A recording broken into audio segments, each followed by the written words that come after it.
좋은 아침입니다. 출애굽기 16장 6절에서 18절 말씀 보도록 하겠습니다. 6절 모세와 아론이 온 이스라엘 자손에게 이르되 저녁이 되면 너희가 여호와께서 너희를 애굽 땅에서 인도하여 내셨음을 알 것이요. 7절 아침에는 너희가 여호와의 영광을 보리니 이는 여호와께서 너희가 자기를 향하여 원망함을 들으셨음이라. 우리가 누구기에 너희가 우리에게 대하여 원망하느냐. 8절 모세가 또 이르되 여호와께서 저녁에는 너희에게 고기를 주어 먹이시고 아침에는 떡으로 배불리시리니 이는 여호와께서 자기를 향하여 너희가 원망하는 그 말을 들으셨습니다. 우리가 누구냐?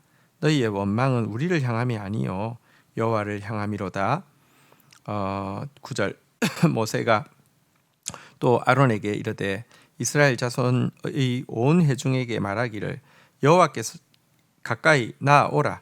여호와께서 너희의 원망함을 들으셨느니라 하라.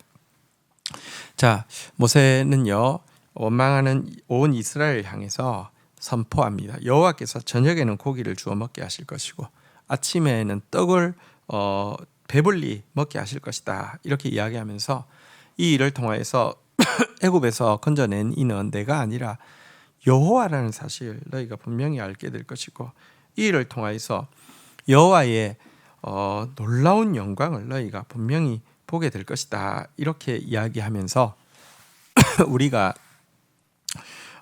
누구기에 우리를 원망하느냐 이렇게 이야기하고 있습니다. 이 말의 뉘앙스는 자신과 아론은 하나님께 위임받은 사람일 뿐이고 너희들이 지금 원망하는 것은 우리를 향한 원망이 아니라 너희들을 애굽에서 건져내신 여호와를 향한 원망이 된다라고 밝히고 있는 것입니다.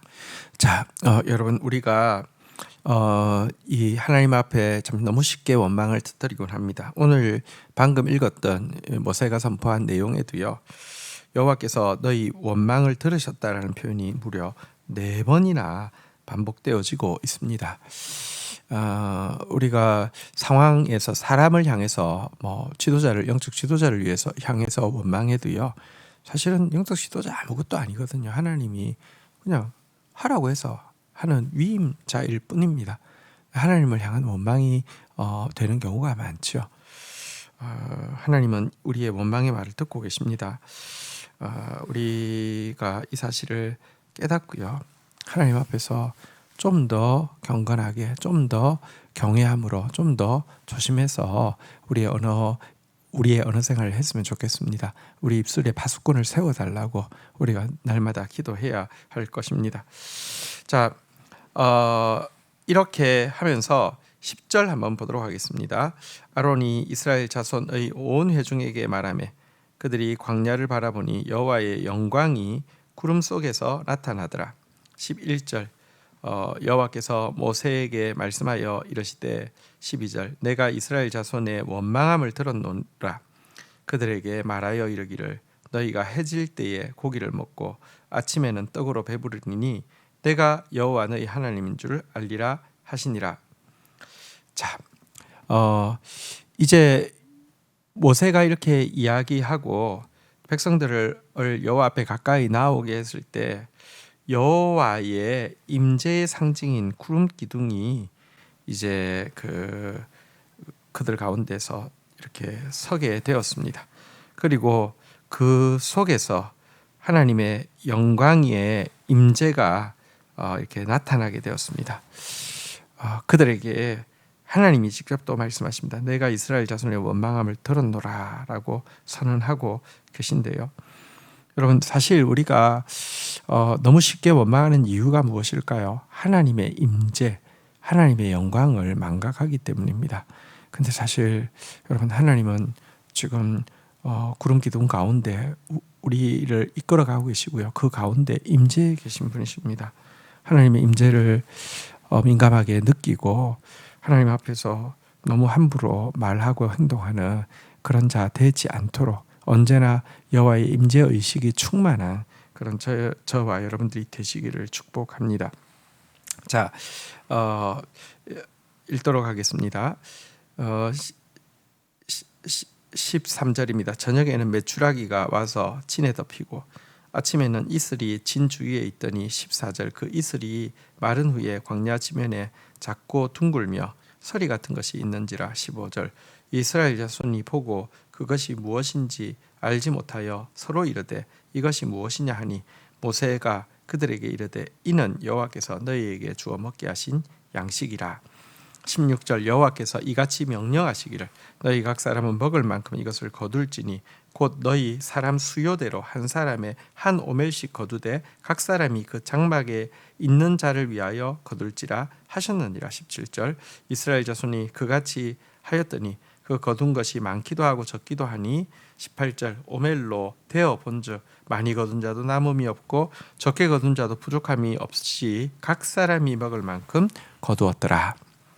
자, 이제 하나님께서 약속대로 저녁에는 고기가 오게 했습니다. 이것은 이제 단회적인 사건입니다. 뭐 그날 이후로 계속 고기가 왔다는 것은 아닙니다. 나중에 광야에서 한 번 더 메추라기가 임하는 기적이 있습니다. 그리고 아침에는요, 이 만나가 내리는데 이것은 이제 40년 동안 이제 한 번도 빠짐없이 이제 이때로부터 시작해서 내리게 됩니다. 자, 그런데 이와 같은 기적을 베푸시는 이유에 대해서 무엇이라고 말씀하십니까? 나는 여호와 너희 하나님인 줄 알리라라고 이야기하고 있습니다. 하나님이 우리에게 은총을 베푸시는 이유는 우리의 배를 불리기 위함이 아닙니다. 우리의 욕심을 채우기 위함도 아닙니다. 하나님을 알게 되기를 원함이시고요. 하나님을 알게 되기 때문에 점점 더 경외하고 신뢰하고 닮아가기를 원하기 때문임도 알아야 할 것입니다. 자, 이렇게 해서 이제 만나와의 동행이 시작되었는데요. 자, 만나는 사실은 이제 처음 보는 양식이죠. 이건 세상에 존재하는 양식이 아니니까요. 작고 둥글고 서리 같은 미세한 입자로 되어 있는 이 양식. 근데 이게 뭔지 모르기 때문에 사람들이 이게 뭐야 하는데 이게 뭐야가 만나의 뜻입니다. 세상이 알지 못하는 음식 만나가 왔는데요.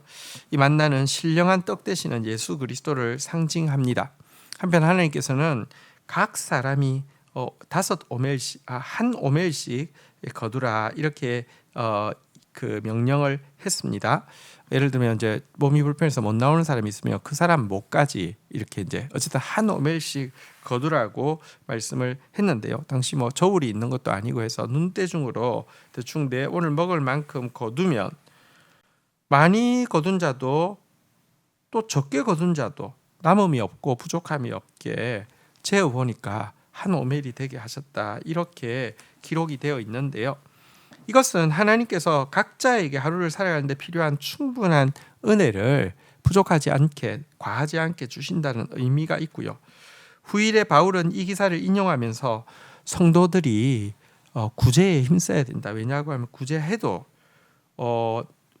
부족함이 없고 구제하지 않아도 남음이 없게 될 것이니 이렇게 하나님의 백성들 안에 그 서로 돌아보고 구제하는 데 힘써야 한다라고 하면서 이 신비한 원리를 설명하는 데 사용하고 있습니다.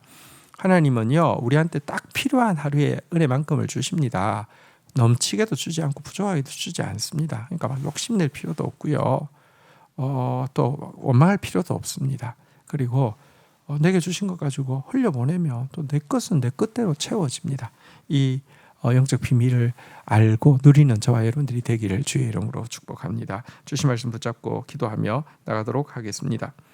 하나님, 우리가 참 쉽게 원망하는 이유는 하나님의 임재를 망각하기 때문임을 고백합니다. 매일 하나님의 임재 의식 앞에 사는 자 되어지고 우리의 입술에 파수꾼을 세우사 불필요한 원망들 하나님이 듣고 계신데 사라질 수 있도록 은혜를 베풀어 주시기를 간절히 간구하고 소원합니다. 하나님, 우리에게 오늘도 만나를 먹이심을 인하여서 감사합니다.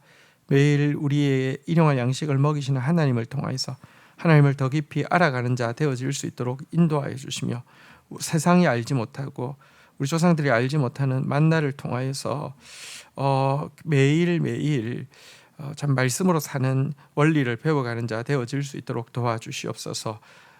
많이 거둔 자도 남음이 없고 적게 거둔 자도 부족함이 없도록 각자에게 필요한 일용할 은혜를 허락하여 주시는 주님 앞에서 욕심내지 않게 하여 주시고 또 넉넉히 흘려보내는 자 되어질 수 있도록 은혜를 더하여 주옵소서. 예수 그리스도의 이름으로 기도 올립니다. 아멘.